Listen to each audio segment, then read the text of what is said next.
When I first received Just Ignore the Beer Stains, I wasn't sure if I was the right person to review it, seeing how I am known as the judge for my proverbial sobriety.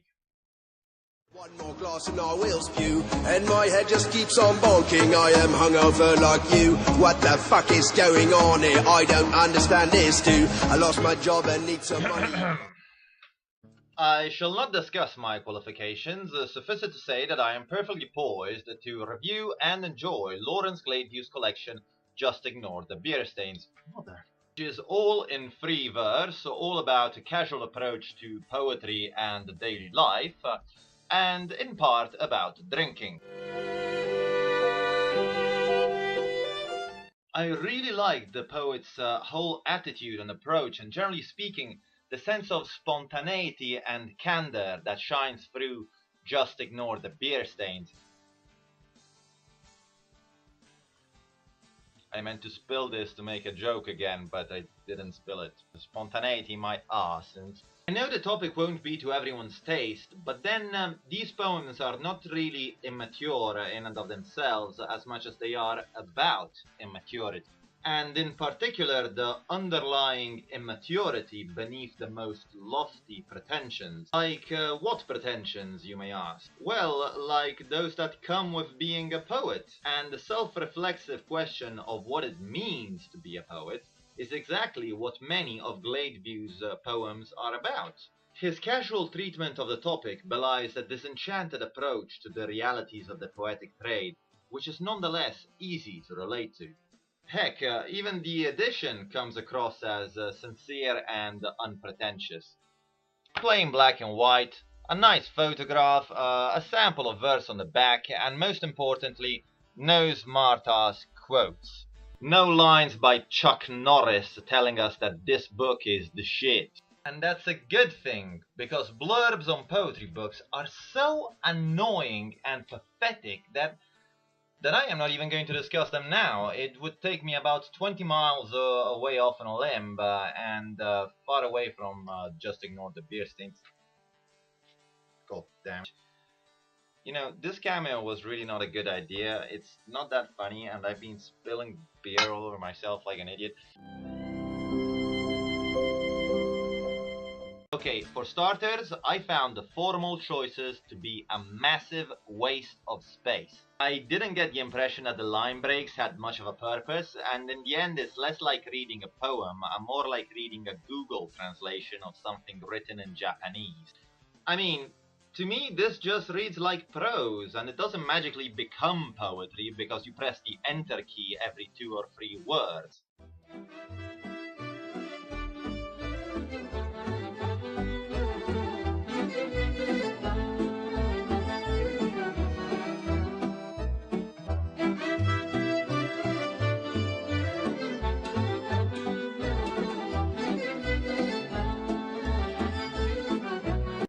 This guy is deep. More than that, I already said that I like Gladeview's subject matter. The problem is that he doesn't really commit to it enough. He plays around with a little vulgarity and alcohol, but then he doesn't have the balls to go all the way.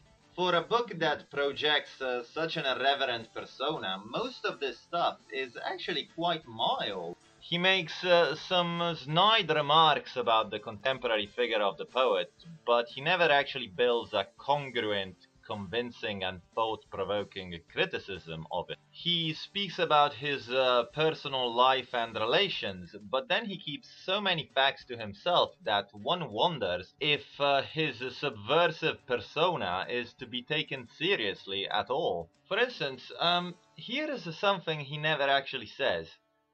What's Lawrence Gladeview's actual job? He speaks kind of condescendingly about people who are seduced by the poet myth. But what does he do with his actual life to challenge those myths? Just throwing it out there, but could he be an academic or a teacher like most poets out there? Does he actually do anything that a poet is not supposed to do aside from drinking a lot, and assuming that can be seen as provocative anyway? These are pretty words, Lawrence, but are they just words? or are you the real deal?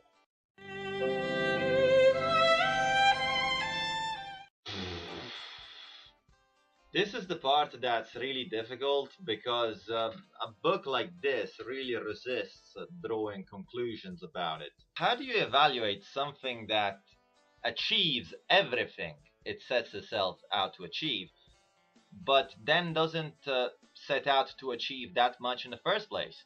Gladeview comes across as a really cool guy in this book. Heck, if you're ever in the UK, I'll take you out boozing anytime, laddie. But that's pretty much it. He doesn't go in depth enough into any topic, other than himself perhaps, and the self-indulgence does get a bit much at times. One of the poems, he says, poetry has to be candid. And that's true, of course. But poetry also has to be engaged, and this one does more to dance around the issues rather than get to the heart of them. It's all foreplay and no sex. Just ignore the beer stains. Yeah, and just ignore my attempts at actually spilling it. Just Ignore the Beer Stains is of course a title that means the opposite of what it says. It's meant to bring our attention to the figurative beer stains. Problems here begin when you actually ignore the beer stains and you realize that there's not much else there. Okay, I have finished filming. I can actually drink this crap now at last. God damn, look at this towel on my legs. So now we dance.